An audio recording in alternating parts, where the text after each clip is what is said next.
Bonjour fidèles téléspectateurs et bienvenue à l'émission Tribune de réflexion. Yamokwalelo, mardi le 24 janvier 2023. Topesi, Lissus Nzambe, merci, les maîtres des temps et des circonstances, à permettre à ceux qui sont à la compter parmi les vivants. Tosali même pas un effort supplémentaire parce que au Koufi, dans l'hôpital, l'équipe c'est juste que tu bénéficier de la grâce naie na Mokwalelo. Nous sommes bel et bien en direct sur Congo Web Télévision. Et Topesi, merci à PDG Gabi Chabani, merci à DG Gilbert Miladi. Peto souhaiter bon rétablissement à Maurice Gigando, nous autres Ningan Mamouké, mais on est sûr que Nzambe a apporté guérison. Et merci à Francis Beya, Alva Kediazo, Patrick Zala, Bazo Sungete, Bolanda Biso, Malam Nabandaku, son ya qualité, image ya malamu. Donc merci pena personnel Mobimba, ya Congo Web Télévision. Et nous continuons toujours avec le même thème, fiançailles, mariage et divorce. Et Oumeli, mais c'est très important pour que Tokenanango Malé Malé, mais parce que la famille est la cellule de base de la société. Ce qui famille est comme déstabilisé, famille ce qui baby sami, rendement paye ya malamu et kozalate, bisika nyonso mutako kenda. Imaginez-vous nandaku, mwana aza malamu te, aza mal entretenu, au moins que na classe P, on peut ça rendement bien parce que maître aux alalo paye sa matière kuna, mais mwana a comme naie déconcentré. De même avec papa, nandaku so climeza bien te, na musala pe on peut ça rendement bien te. Avoir posé signature dans le document où ils allaient et l'ongo banité atteignant peu malamu te maman paie de même donc sengeli ba famille ils la mieux structurée ils la malamu pour que rendement étalisama na bisika nyonso yo moto akona wa kozala et bah la plupart des questions ils zonga zonga et le pasteur azolemba pété pour na ça toujours ba réponse par respect pour na bino ba fidèles téléspectateurs.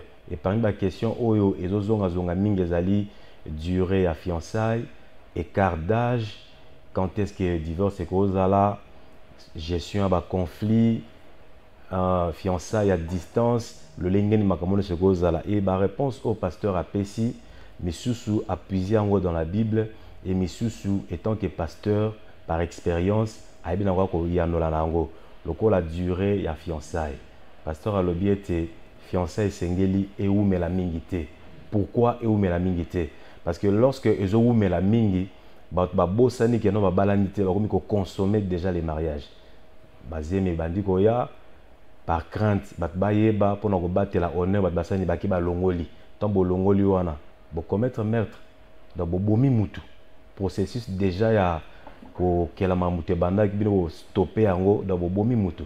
Bon, que acte wana ezali comme ma blocage donc mon mutu azaki na idée que babala na mais eloko asali wana devant Dieu et zali lisumu mon mutu comme punition misale kangami ba porte zo fonga masusu te azo réunir sur ma kokité pour que a réaliser projet bazaki nango so beaucoup isami na kanengo wana allez voir les hommes de Dieu bo talisa bango yango bo confesser masumu na bino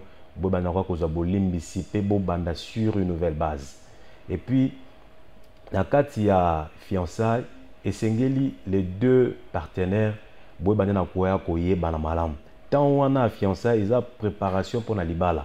Ils attendent sengeli oyeba mutu obozanaï abimarawapi afanda kawapi asala kanini yope mobali oyeba est-ce que vous êtes capable ya quoi na koya ko prendre soin ya ménage, c'est-à-dire coller ça mwana batu et bandela moti na suka bana peton baroya est-ce que vous êtes capable ya quoi na quoi ko subvenir na ba besoin yoso parce que ba besoin sera toujours rebellé mwana botami et sengeli azala bien nourri bien vêtu akomi na âge à scolarité akenda pe classe atanga ba maladie pe koya donc ba besoin yoso wana sengeli ozala capable ya quoi na ko kukisa yango yangwana système ya avant le mariage mutasali ba faire part ba sungier pour na libala et ça élément très dangereux parce qu'il a besoin tout le jour on appelle ça la faire part pour que on laisse libota na yo donc il est important que l'homme azala capable de koyeba musala moko songolo même les musala yo moko privé ba faire na yo ba activité na yo pourvu que ezala une source y a revenu sûr au ko laisse libota na yo et la femme doit être aussi capable ya kwa ndina kwa assumer toutes les tâches ménagères même si bon azali bana misala bazali mais yo moko esengeli ozala apte ya kwa ndeko sala misala nyonso biloko ya papa ezaka te mona musanda olamba yango papa koyeba ndenge nini ke maman alambaka pe bien nango esengeli maman arriver na kwa kozala capable ya kosala toutes les tâches ménagères et bana pe soki bazali o ba komi mwa mikolo kolakisa bango pe misala ndako parce que musala au moins azosala tout le jour yonde moboti kozala ko corriger bisika sali mabe olakisi ye abasalaka boye te abasalaka boye et au fur et à mesure ba remarque wana ezozonga mwana kosala nini akosaméliorer et lobby na lobby kuna soka ki epa na ye akozala un bon parent parce que déjà epa na bango babandaki kolakisa ye le début a toujours été difficile mais à force ya kwa nde ko insister okomona ete mwana akobandi na kwa kofandisa ba notion nyonso tu wana et na kati ya ndako pasteur a insisté sur le fait ya ke esengeli et le conjoint la conjointe moko na moko a trouvé du temps pour l'autre même si misala ezali ba mombongo mais tant toujours il faut trouver yango pendant les fiançailles vous avez du temps pour na kokutana ko solola voire même bozolinga kutu te bo se séparer mais est-ce que bokomi esika moko comment temps wana ezozanga dans les temps bino monde bo créer yango pour que la bonne communication etalisama na kati ya libota parce que bisiko dialogue ezali boko na kwa koyebana malamu koleka okoyeba ete papa alingaka eloko te maman soki nasali boye acomprendra bien te faut na sala pour comprendre malamu parce que c'est la maman qui doit relayer la bonne communication bazui na papa donc maman kotika la kosala suivi na ngo mais soki maman ayoki bien te a comprendre te a kosala eloko oyo papa ndima ki teke salema et lorsque le papa kozonga siliki na lobaki boye te falaki boye mais lorsque bozwa temps mingi ya kosolola ya kodialoguer bomone te ba angle nyonso ekobandi na kwa kozala malamu makambo pe ekokenda kitoko pe tolobaki ete mpona bapapa au-delà ya ke ozobimisa mbongo mais sengeli suivi pe ezala na bana na nzela ya kelasi bosassurer est-ce que akotaki classe est-ce que badevoir na ye aosala yango correctement est-ce que aza na balacune te est-ce que na classe kuna suivi na eza malamu boyebandi na kwa kolandela nyonso wana ekosala en sorte que mbongo ozobimisa wana mpona koscolariser bana ekenda pamba te mais très souvent les parents baka kointervenir toujours na suka akomi résultat eza malamu te mais dès le début déjà il faudra que suivi wana etalisama malamu mingi mwana oyo azali sous tutelle na yo aza na ndako na yo oza na droit ya kolinda kwa kolandela ye parce que kotikala toujours moboti na ye quel que soit âge oyo akomi nango et puis suivi wana ekosala ke ye pe mwana lorsque akoma parent akoyeba ete papa na biso akosala nga boye yango mpe nakomi responsable lelo ye pe akosala continuité ya musala wana et pendant les fiançailles ezali temps oyo esengeli bo harmoniser aspect oyo ya côté ya religion côté ya esika nini esengeli bo sambela bo se mettre d'accord nango pendant les fiançailles parce que soki bo lekisi eloko wana boyi bon tokende sa mariage na église oyo toponi boke bosali mais lorsque vous serez ensemble difficulté koya ya ke tokende sambela wapi d'où eza makambo esengeli bo solola yango déjà pendant les fiançailles. Il n'est pas seulement dit que boba na kaka boza na église moko. La Bible dit mariez-vous mais dans les seigneurs. Dans les seigneurs ils allaient au sein de l'église songolo pakala bo se mettre d'accord ya que dès que nous serons mariés to bana okende esika boy. Bo solo lipe esika oyo mutu musaza d'accord te bo 8 ans il y a quoi associer ba pasteur nabino et puis bo 8 ans pe il y a quoi associer ba parrain. Parrain ba ko pone kaka te okomi a une semaine en mariage nde yo pona parrain. Parrain cause à la dès lorsque bo moni ete bondimisa ni bino mbale et puis ba famille ba yebi bo déjà ba parrain et parrainage ezali synonyme ya sponsoring te. Donc on a parrain te parce que azana mbongo ebele il faut financer mariage, il faut louer le salle, il faut aller ça va tuna fête mais parrainage esengeli oluka batu bazali modèle batu bazana ndakisa malamu mobali oyo ayebi na kwa ko linga mwasi na ye ayebi na kwa kozala fidèle et mwasi oyo aza soumise na mobali na ye ba aspect nyonso wana ezali ba élément oyo esengeli on tenir en compte pour na koyeba ndeko sala choix ya parrain de peur que bisika ozokende pozwa toli nde bisika bakebebisa yo et puis liba na bino et baby likola ba parrain. Donc bozo penza tant wana ya quoi na ko sala aussi un bon choix. Vous savez le choix malamu ya partenaire na yo, ça la choix malamu côté à parrain pour que ma communion soit ekena malam. Et lorsqu'il y a incompréhension, lorsqu'il y a des conflits dans une maison, et c'est d'abord vous deux, vous arrivez à voir que solo nanan. Moi qu'on a s'expliquer, pourquoi on a posé acte. Dès que vous se mettre d'accord, vous allez voir vos parrains, vos talisi bango yango, et puis bon, une orientation. Ce qui peut s'imiter, vous allez voir les pasteurs. Beaucoup de gens parce que nous avons doté la capacité oyo aspect obino bo comprendre yango te nzamba ko révéler le lenge nini abuna ko apporter solution par rapport na yango.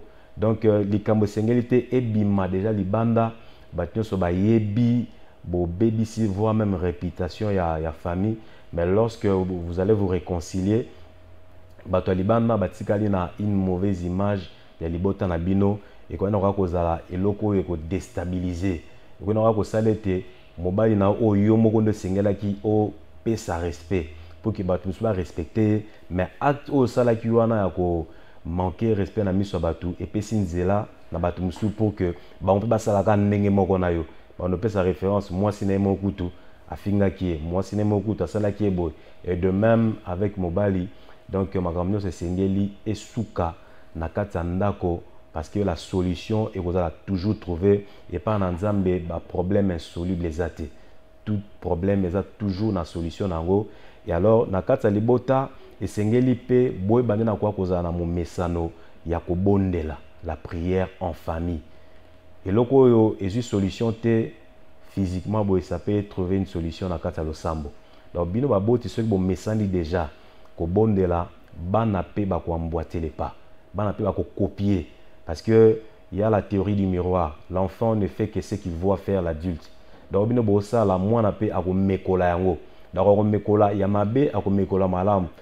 est toujours important que baboti baposa ka ba acte eza malamu devant bana pour que bozana ko pesa ndakisa eza malamu. Mais lorsque opposé acte eza mabe, s'il faudra s'excuser ou s'excuser pour que bana pe ba apprendre le lingeni na ko senga bolimbisi lorsque muta sali mabe pe le lingeni ya mutu ba sengi bolimbisi ayamba pe les pardons wana. Et puis vous oubliez pas joana bo tourner yango makambo ekeli boso. Donc lelo ba dirigeant belé ba comment na bizali mabe parce que dès la maison déjà à mona papa à mona maman ko sala makambo longo ba niteye personne à copier et forger caractère naie et tikali comme identité naie. D'où la responsabilité des parents ya ko agir correctement à partir en ndaku. Et moi na o asali mabe na ndaku parents fandisa et talisa mabe o asali s'il faut les punir au PC punition pour que aibete logo za mabe. Et en dehors de la maison à quoi na ko se corriger na likambu oyo asala ki o ezali mabe. Et pasteur alobi à la lumière de la parole de Dieu, le divorce n'est permis que lorsqu'il y a adultère de la femme. En dehors, il y a raison, divorce ezali permis à tamokete. O azixelinga chemise nangai, pantalon nanga chana sombaki, alekisi munga na biloko, mafute lekinga zamuta régime, alinga bomisangai, ote na boye ezali permis à tamokete. Donc seul motif pour na divorce ezali kaka l'adultère de la femme. Yangote et pesi mobali mutu makasi ya kolobake divorce ezaka soki mo sa tamboli ke mobali akena na ebilinga linga akende ko ba deuxième, troisième, quatrième bureau yebete tangu yo mobali osala ndenge wana ozofongola porte pour que monguna satana akota na kati ya libota na bino ndeko monete makambo ekomi bloqué na kati ya ndako mutazo sala musala ba fute pe mbonge belé mais ezomona te ezosala eloko mote parce que omemi libabe na kati ya ndako.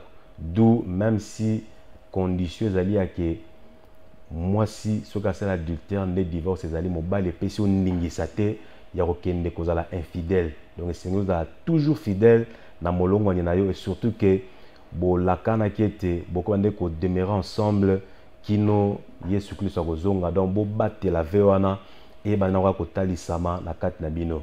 Et parmi bakestion ezalaki posé oyo ezalaki ya ke soki moto aponaki régime matrimonial moko oyo et autres CPL c'est souté. Est-ce qu'il y a la possibilité il y a quelqu'un qui changer pasteur bah oui, il y a cette possibilité là beaucoup zonga et pas officiel état civil pour que bah n'a corriger en gros. Et pour le chrétien pasteur bah qui régime il y a communauté de biens, il y a des alliés vraiment conseillés pour n'avoir parce qu'ils ont sanguissa, ils ont fait ça bon moko. Or dans les mariages il y a l'unité bon moko. Ils ont été bon bala na wa poni séparation des biens. Wa poni moi qu'ils ont fait ça bien té.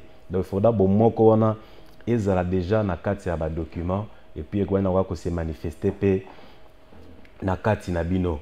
Na wana makambo nyonso oyo na kati ya libala boyi ba lolenge nini ya kwa na koya ko gérer yango. Et lorsque ba famille baza d'accord té na fiançailles moko boy pasteur alobi ke ba fiancé ce qui est mobali oye pa mwasi famille ya mwasi ba boyi yo luka oye ba pourquoi bazo boya ko ça la forcing té luko oye ba bazo boya pona nini ba peso ba raison o bazo boyela.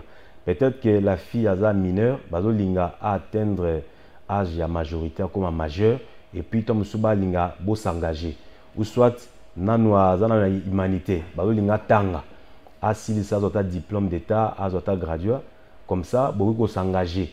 Donc il faudra que luka koyeba quelle est la raison principale oyo yo ba boti bazali na kwa ko boya ozo lingo bima otindi mukanda mais réponse ezo yate ko kende te bo fabriquer ba parents pour bo kende osa la forcing mais luka bo luka na kwa koyeba la raison ozo ça en sorte que blocage on est alisama. Et pasteur appelle ça qui stratégie ya que na belle famille luka muto yo bozalaka ne en bon terme. C'est pourquoi il est toujours important ya que lorsque ozo kende au fiancé moi na batu au ligné moi na batu luka ozala malam na libota parce que lorsqu'il y aurait un problème au kimi la côté muto yo bozalaka ne bien il y a kozala comme représentant na yo ako mema maloba na yo na libota kotalisa non elengi mobali wana za sérieux aza boye to linga ye to ndima ye et puis au moins que ozaki blocage et qu'on aura kozala décanter et puis makambo nyonso et kozonga nango à la normale. De même aussi pour la fiancée lorsque famille ya fiancé na yo balingi yo te bazo compliqué yo nyonso zo sala ezo simba te luka pe yo osala la même chose. Et puis ba remarque ba osala na soki za ba remarque eza fondé lié tom sur na comportement lié na habillement okuna wape ko corriger yango soko zo lata biloko mikuse et que belle famille zo mwana biso akende ko bala mwso zo lata biloko mikuse nzoto no so libanda s'il faudra se corriger na yango soki za ke bazo mona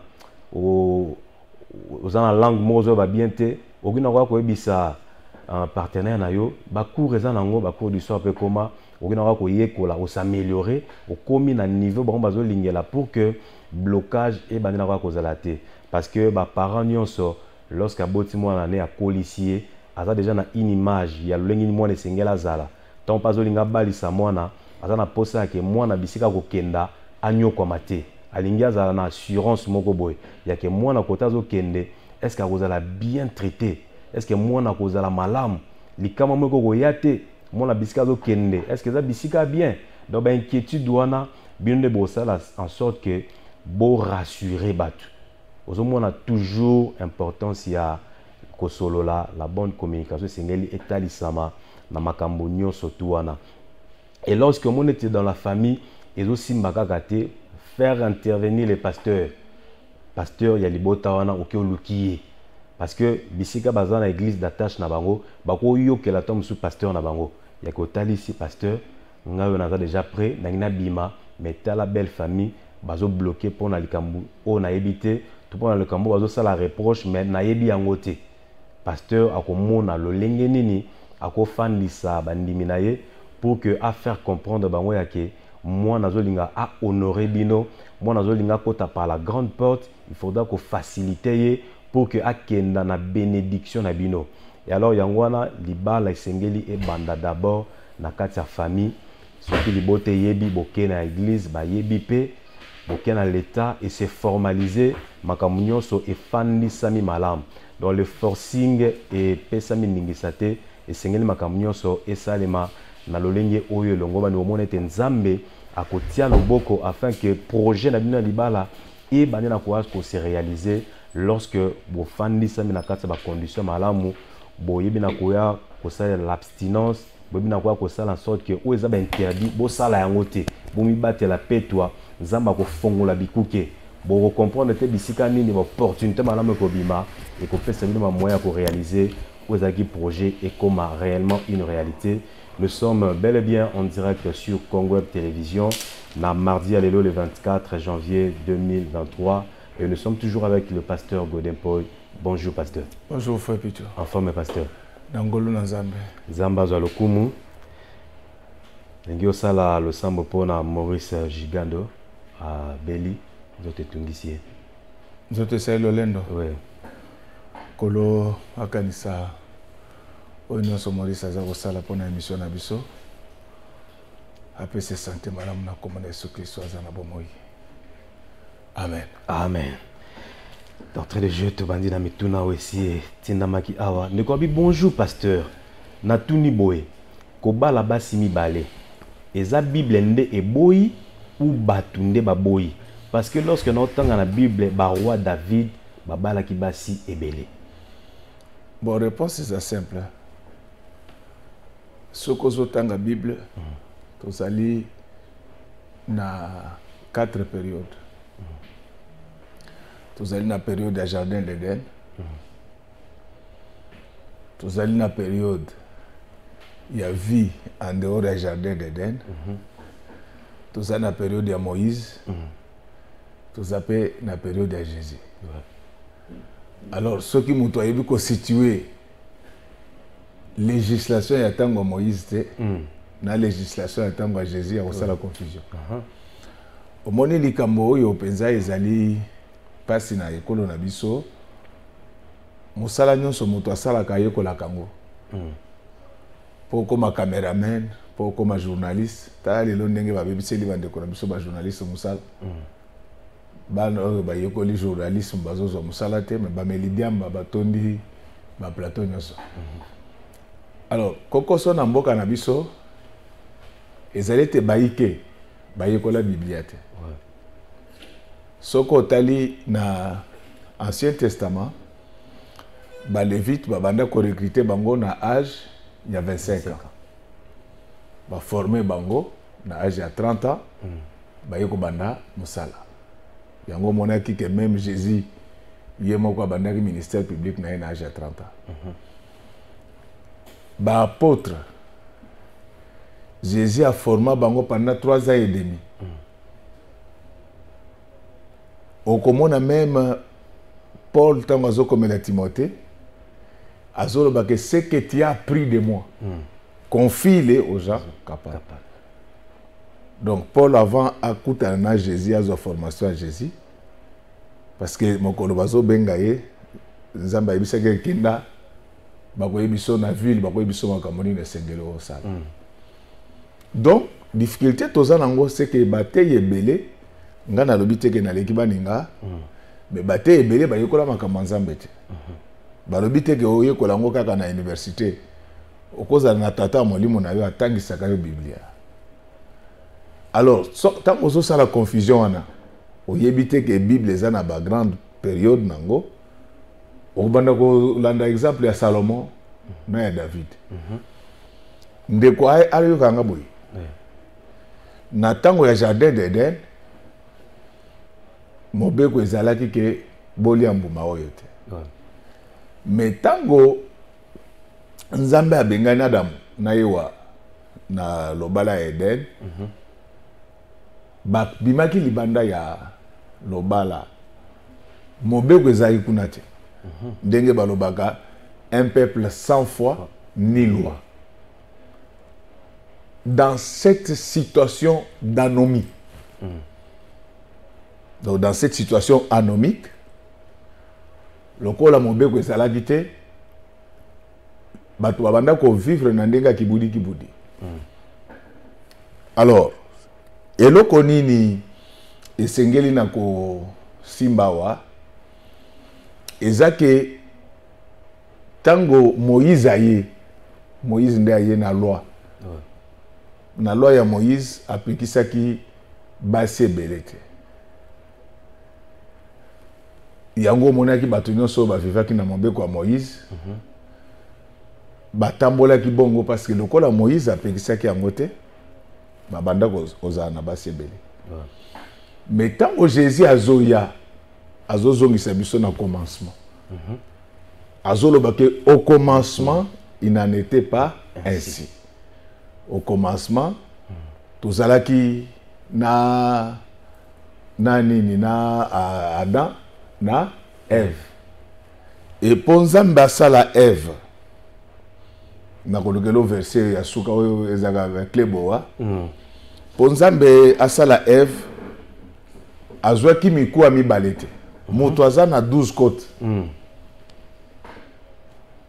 Nzambe azwaki obele mokuwa moko alors Paul bato bakendela makambo yo Paul atanga makambo ya Bible kana sete akendele yango ti na lola Bible ezoloba ete il a été amené jusqu'au 3e ciel et là il a pris des choses inexprimables.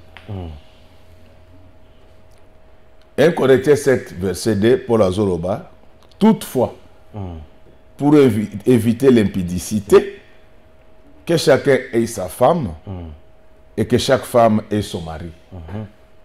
Donc c'est tellement clair que, à part ceux qui peut-être ont un problème à grammaire française, donc na ele kotozaki bana bake babengango pronom personnel troisième personne du singulier. Donc ça n'appelle aucun débat. Ce que moni motulelo azali ko teya makambo polygamie, certainement que azana besoin que la former. Donc ce qui ba David bazaka na basi ebele, David avivaka avant Jésus. Depuis Jésus aya que chaque femme ait son mari et que chaque homme ait sa femme. Voilà. Merci pasteur. Bonjour prof Poy. J'ai un problème de choix. Ma proposante tunisienne m'aime beaucoup.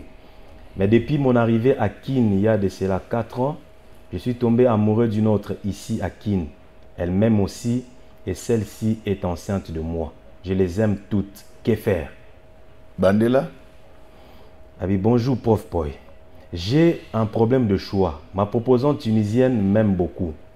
Mais depuis mon arrivée à Kin, il y a de cela 4 ans, je suis tombé amoureux d'une autre ici à Kin. Elle m'aime aussi et celle-ci est enceinte de moi. Je les aime toutes. Que faire?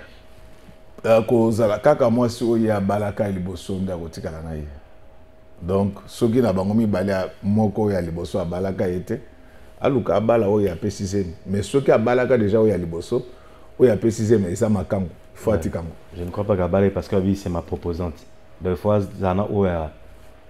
Oui, donc ça c'était la proposante malheureusement. Loko la babalaki. Yango na yibisa kabana ki sasa ke mafuta anta babalaka ngo tango zana na moto.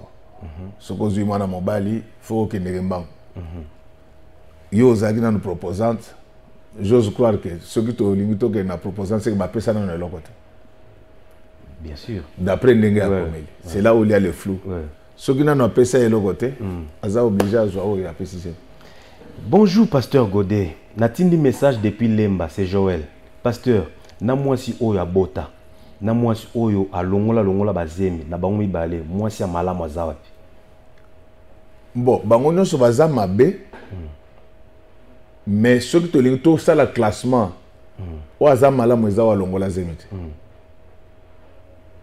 parce que yé a Monique a tamboli ma belle bosso dans Zambé, à lobby n'a pas continué dans les soumoutés. Mais oyo a longola kabazemi, a joa kabazemi donc aza assassin. Bangonyo so baza mabe, mais oyo andimi kobota, aza malamu koleka. Oyo azobima mo santu na miso abatu mais azo longola basé. Voilà. Et oanaza criminel ya makasi. Voilà. Bonjour mon pasteur Godet Poy. Est-ce que le divorce est biblique? Merci beaucoup. Divorce eza eloko mabe. Divorce eza eloko mabe makasi. nzambe azoloba ke j'ai les divorces. Mais kaka nzambe oyo alobi ke j'ai les divorces, atika mwa possibilité moko que soki mutu aza na mwasi na ye, mwasi asali ekobo, Bible est autorisée mutu ana boya mwasi. Je n'encourage pas ça. Ouais. Mais lokola nzambe ye moko atika brèche wana, soki mwasi ya mutu atamboli bako divorcer na bango. Mais sauf que divorce eza na volonté parfaite nzambe te, eza na volonté permissive na ye. C'est-à-dire que on met Dieu devant un fait accompli. Mwasi ya libala akeye asali ekobo. Là nzambe a autorisé divorce. À ce moment-là mutu azo porter lisumu eza mobali te, mais eza mwasi oyo yaki kosala ekobo. Mais on ne peut jamais encourager les divorces. Tant que tous autres yango eza pona kolakisa ba mama ke kindumba oyo yo na ya mobali nyonso eza lisumu, mais ba conséquences eza ndenge moko te.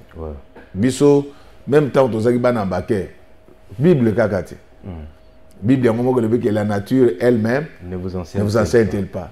Ba mama na biso ba mongo ba ndo yebisa biso mobulu ya mwasi ko kanaka na oyo ya mobali te. Ça c'est la nature. C'est la nature. Na lobité que mobile aza obligé, aza autorisé à ça la mobulu. Nyonso eza lisumu mais conséquences eza ndenge moko. Bonjour Papa Mpoy, motuna nanga eza boy. Kosala ekobo avant mariage. Eza lisumu. Eza lisumu. Ba inconvénient nango eza nini? Lisumu munene makasi. Inconvénient ezalaka ke ememaka blocage. Même voir même na vie à mariage. Ande okomona ba moto azo évoluer sous na vie. Ouais. Parce que atambola kama la mute na tango a fiançailles. Mais na nzoto boye mingi bato ba souffra les abasi. Dès que mobile abimi na ye aboyi pe et katios. Bonjour Papa Mpoy. C'est Shekina depuis Bandal. Quelle est la meilleure chose qui peut garder un couple ensemble ou stable? La parole de Dieu. La parole. Vraiment. Ce qui mobile azana liloba, papa azana liloba, maman azana liloba, ezakana makamu mine oye bomba kalibala malamu. Ya liboso ezali amour inconditionnel de l'homme envers sa femme. Ya mibale ezali soumission ya moi c'est pas ya mobile. Ya misato ezali capacité ya mobali ya ko bokola mwasi na bana. Le quatrième élément, on ne peut pas aborder ça dans le cadre de l'émission Oyo. Tous à la réunion particulière Oyo to lobela makamboana. Voilà. Bonjour pasteur, ngana mwasi to sali mariage il y a de cela 3 ans. Tozana bana mibale. Mais pasteur ezo sala ngai kutu passe. Na téléphone ya mwasi na ngai ba numéro X. Ba numéro ya ex na ye. En plus ba conversation tala et belé na ex wana. Bon eza mabe makasi na kosenga na papa o mene ba enquête soki ba bimakate. Soki ba bimakate pamela mwasi na yo yebisa ite eza vi mabe. Même soki ya kolanda ngai il faut yeba ke mobali alingi eza mobali azo bala yo. Yende mutu azo peso valeur. Ex abalaka yo te. Soko bomi libala po na ye akosundola yo. Mais soki ezake babimaka, là il faut rompre directement. Bon, mais il faut avoir des preuves que babimaka. Ouais. Bonjour mon président, j'aime adhérer dans votre parti politique. Voilà. Mais je n'ai pas de drapeau pour les partis. Qu'est-ce qu'il faut pour que les emblèmes du parti me parviennent ici à Sankourou? C'est M. Socrate. Ozoka stixe à partir.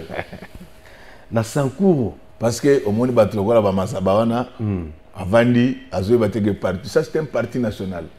ACHDC. Na Sankourou. ACHDC Kanga Moïbi. Président national le pasteur Godin Poy, l'activol du Congo. Vraiment. Non, bana Sankourou to kozwa ba précaution nyonso toza déjà na ba siège na biso eza déjà kuna na Sankourou soko yebaka te. Ouais. Donc avant. Hey, vous achetez.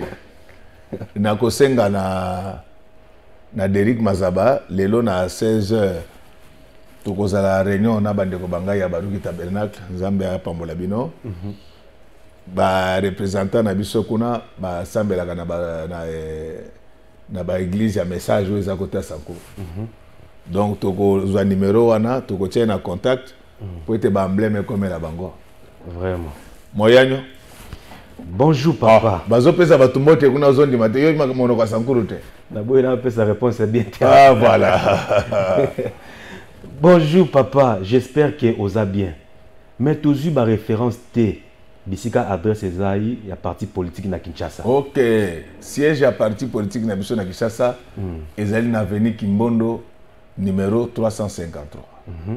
Avenue Kimbondo numéro 353. Ba message à partir de Yakaka. Eh danger. Merci papa, biso ba policier tokotinda basi na biso na parti na yo. Très bien. Pour que lisungi na biso pe ya wana na action chrétienne. Oh parti na biso bana basoda. Parti au danger nazo bisa yo. Omoni nazo bisa parti ko bongisa Congo yango ACHDC. Vraiment.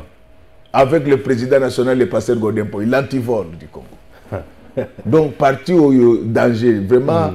Bande konanga ya ka kokolo ba ka mobutu ka tchati ka loano bipai biniso ka lo fungula bipai nyonso bozali parti na bino ngo ba policier ba soda botinda bana na bino weza parti ya mwana na bino vraiment batu nyonso ozala civil ozala pasteur ozala osambela kate parti oyo ko bongi oyo ko silisa moyibi na Congo yango. Papa, si dans le couple vous n'êtes pas tous de la même religion, comment pouvez-vous faire pour éviter souvent des incompréhensions? D'abord, les amabe makas ko bala na bozana religion mokote.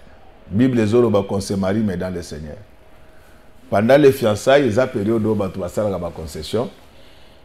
Soko monike mobali na yo azali ko samba na lingomba songolo pakala. Moi c'est pas ça ko samba na lingomba songolo pakala pona ko boya mindondo. Esengeli boyokana bokendeke esika moko. Mais soki bolingo eleki makasi ke mutu na mutu atingami na position na ye tango bozo balana pour éviter en attendant que Nzambe a komisa bino esika moko éviter ya ko aborder makambo Nzambe neti makambo bali na sentiment yo mutu anisi toza na vérité bosaka partage mais partage dans le respect mutuel et Dieu va vous guider.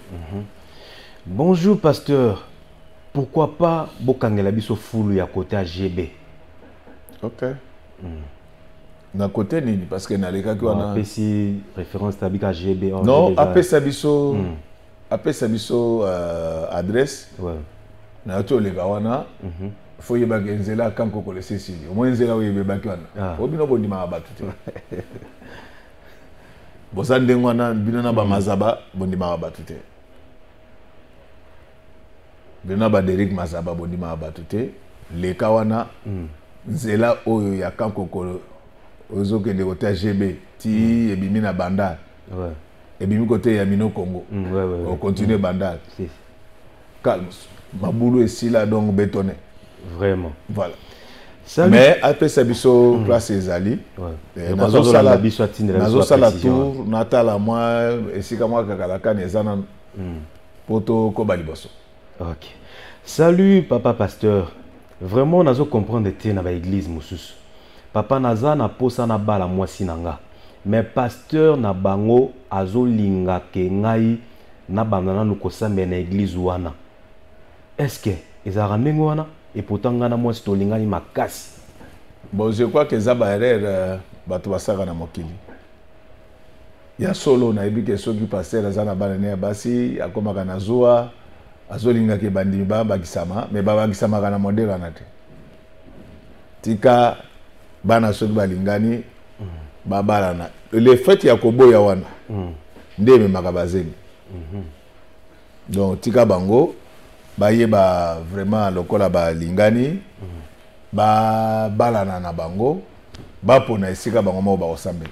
Donc ba toi forcer ba linko forcer ba église ya minene pour ba toi betela bango maboko. Mais c'est pas ça. Bonjour pasteur, nalingi osalela ngai prière basala ngo opération et les cas malamu. Ça fait déjà 5 ans et osala mate. Seigneur tanda loboko na yo bikisa mwana na maladie za kotungisa ye. Puissance na yo ikota na kati na ye. Azwa guérison immédiate au nom du Seigneur Jésus-Christ. Amen. Amen. Bonjour pasteur. Nayoki lobby pour na makambo ya divorce, mais Bible lobby que personne ne sépare ce que Dieu a uni. Baka y a infidélité, on peut pardonner? Non, mais malheureusement na ka ya divorce moto ya séparé za o ya boyi mwasi te. O ya séparé za mwasi o ya kikosa le kobo. Donc yende aza na problème na nzambe. Ezali exception oyo nzambe apesa. Mais ngai moko naza contre divorce. Mais lokola nzambe ye moko apesi ouverture wana. Ezaka na ndenga ko kebisa batu ke botambola na bokebi. Donc na cas ya impudicité, les mariages ne continuent pas. Omoni mwasi mwasi aza lokola poso ya kanja. Oyebi poso ya kanja? Le renard. Ah ouais.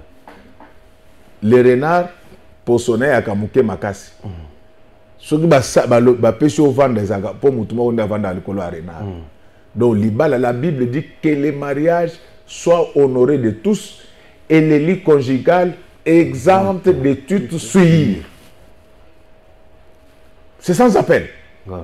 Donc nga wana ya boulot nanga yebisa ndeko wana ke nga o ya boulot nanga.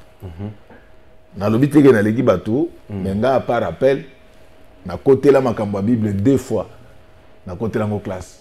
Na sali théologie catholique na silisi comme auditeur libre. Mais il y a la théologie évangélique. Vous comprenez? Oui. Ah, donc, il y a boulot nangai. Donc, nzambe wa lobi que personne ne sépare wana. Asuki wana te. A lobi que les mariages soient honorés de tous. Na ele ko mwasi azokende. Ake ko mana mobali mususi mwasi alibala a déshonorer libala nae. Mutu moko te mema suir. Même mobali aza autorisé à mema suir na kati ya beto alibala te. Na yoka ka ebele batu na nganga me bongo mobali kasi yeso ka sali. Moni mibali mususu mona ka kufa ka pamba boy. Ce sont des gens que Dieu frappe lui-même parce que aza ko faire souffrir moi si. Aza ko faire souffrir moi si. Donc je suis contre les divorces, mais Dieu a prévu quand il y a divorce ce qui moi si à moto salini à Tamboli. Il y a 2 associations qui ont presque un message moko. Donc ce que Dieu recherche là-bas, c'est que ezala moi si ezala mobile moto a mobula za la kati na bango te. Les guerriers combattants dans les défenseurs de Golden Poi. Wow. Balobi, félicitations pasteur, vous êtes bien habillé. Tokoti Kayote. Danger. Merci pour la musala courage ya makelele o ebandaki. Ezo salama. Ba mulo ebeti oyo ba constater penza. Ezo salama bien. Ezo salama. Parce que vous voyez un petit comme Derrick Mazabala, Azagolo Batro. Pour ça tanga ki ngotengo na contre. Moi j'ai les défenseurs. Tanga kombo na bango. Les défenseurs de Golden Poi. Ah, na les guerriers combattants. Les guerriers combattants. Parce que ozo ya boye, na ba mande fa peme. Oya ngulu te petit. Donc merci beaucoup les guerriers. Merci beaucoup les défenseurs. Nous sommes là. Muto obangi sa moninga za te biso na so bana kisasa. Otete be omoniango. Tu es OK, je suis OK. Tu n'es pas OK, je suis pas OK. Voilà. Bonjour Papa Godé. Je suis tombé amoureux d'une fille, mais ça fait 4 mois. Elle me dit toujours je suis freiné. Nazo comprendre que je laisse ou je continue à patienter. Alors je suis freiné. Donc moi ça doit la réponse à bon. Je suis freiné. C'est quoi je batté. Mais batu na ye ni nezo freiné. Atu na ye ni nezo freiné comme ça to longo la frein ngo. Babala nazo ebisa mwana mwasi soko zi mobile mo ba bia linga bala yo. Ça la bien. Yo omoni batu ba depuis na yao ata ko loba ke no papa o lati bien rien. C'est toujours boudé critiqué. Mais aux hommes que les guerriers babengi. Natangele message. Bonjour Papa Godé. Ngana ndeko na nga ya mwasi tozo comprendre to lingani makasi. Tozo koka koboya na te.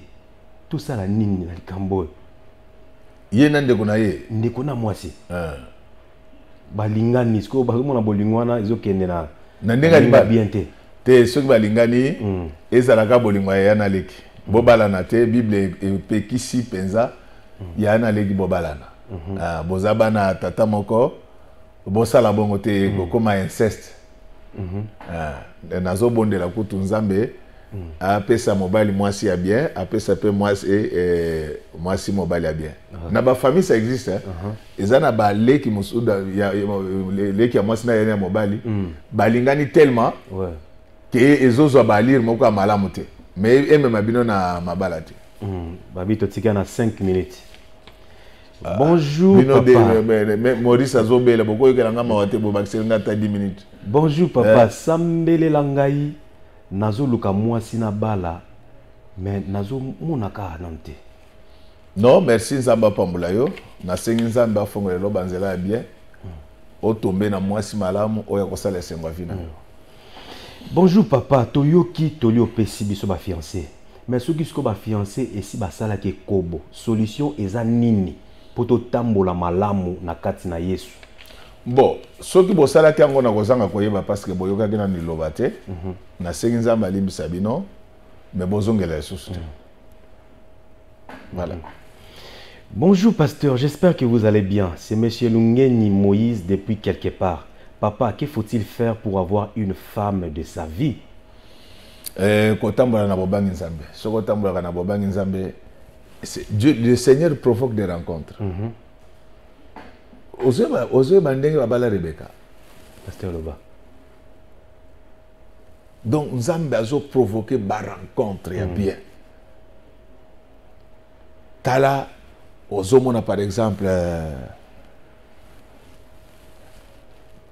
tango Isaac alinga bala. Tala ndenge tata na ye atali alobi non mwana oyo akobala bibala bala te zwa mosali ya kala na kati na ndako na ngai akende epai boye akende koluka mwana kobala epai bazokende nzambe abongisi déjà bakutana na nini na mwasi. Donc c'est pour vous dire que quand vous marchez dans la crainte de Dieu, Dieu va provoquer des rencontres. Et puis nazo senga lelo moi lelo bato bazo ba rencontre bien. Amen. On rencontrer quand même mutu oya ko safula. Amen. On rencontrer mutu ko bala yo, on rencontrer mutu ko tchekimia na kati libala na yo. Voilà. Bonjour pasteur Godin Poy, vous êtes très bien habillé aujourd'hui comme d'habitude. Ozomona ça me fait du bien. Mais Derek Mazaba asa petit nanga tobimi na ye rien. Zaka mande fois pembe ko la mondele et alatini no acheba blé moko bo. Azomona on est blé ya joyilité. Abi pasteur, ma belle-sœur du côté de mon mari m'a envoyé de l'argent pour acheter de la nourriture. J'ai acheté puis je lui ai dit. Mais ce dernier s'est fâché terriblement. Il a fait 1 mois sans manger à la maison. Il est allé faire le rapport dans sa famille en leur demandant de venir me chasser de la maison. En disant que je vais les tuer. Que faire, pasteur? Mais pour atteindre mon. Donc, belle-sœur, donc ne comme pas le moi aussi. Atini mongo, ya sumelango, biloko alambi. Abetel pe mobali solo ke ne kona moi sa tindagi mbongo. Mobala siliki. Abi yo lingo bomisangai. Oh. Jamais. Sengeka bolibisi me alia biloko wana. 1 mois soki bango bazana ba problème na bango. Mama na ngai na côté lio. Soko zana mobali na yo azana problème na bandeko na ye kokota kuna te. Yo tiande kimia mokolo bakoyokana okoyoka soni. Nazo encourager mama ya mwasi continuer kolamba bondela ya alia parce que suka bakoyoka na makila ekoganga moko. Donc kota na conflit. Kota na ba conflit na bango te bondele kaka alia. Bondela ya alia. Vraiment. Mais il faut aller à quelque part mutako ça la cause na nzala ye mote. Ndeko atindaki question à freinage abi na tout ni fiancé ni les autres freinés. Azo peut sa réponse te? Alors wana eza lokola envoûtement bondela ye sala tout ce que je lote luka bande konaye kende na famille na bango batu muso faut délivrer bango na makasi ozi mobali alingi alinga bala yo mabalo batu bazoloka bazozwa te mais il faut kenda. Merci papa bana bandal basepeli mingi pona parti ACHDC. Toujours les défenseurs de Godé Poi bendele koyate. Ah Derek Mazabayoka po tambula ka boyo ngulu ngulu be soko meki peche ko zabilo kwa Jésus na kati ya temple. Merci. Bonjour pasteur, motuna na ngeza boy. Est-ce que kobala mwasi oyo aza moseka lisusu te? Eza mabe ses frères Robert depuis quelque part. Bon, dès lors que a bongoli motema lisumu ezate, mabende azongela lisusu viwana. Bonjour mon papa d'amour. Ses frères Maïke Botamba. Libota nanga tolela yo fort. Danger. Depuis Lubumbashi. Oh, bana katanga accent nduku. Accent nduku. Donc ozo mona déjà ozo sentir yo moko. Bana katanga vraiment nzamba zala na bino. Katanga c'est la plus grande province de la RDC. Vraiment. Tous allons toujours ensemble na kati ya Congo. Ndeko mais il faut que la moto na soka na moins minute Ndeko asengi lo sambo depuis Matadi Kibala bi pasteur na ngina passé l'opération dans pour ça le sambo peut-être que Nzamba ko changer situation. Étends ta main Seigneur, guéris ces malades, qu'il retrouve toutes ses facultés maintenant au nom du Seigneur Jésus-Christ. Amen. Amen. Je crois que réalisation. Alors il faut bandeko mituna et anolamité bolimbisa TV Zangonga. Pour continuer tous en apona bino vraiment ceux qui na maloba na biso ezana mwa liloba moko sepela ki na ngote limbisa biso ezaki posa na biso te ozokisa yo posa na biso ezaki mabala nyonso ezonga na alima pe kimia ezala donc na bao ba sepeli te nzambe na nga pambola bino bye bye.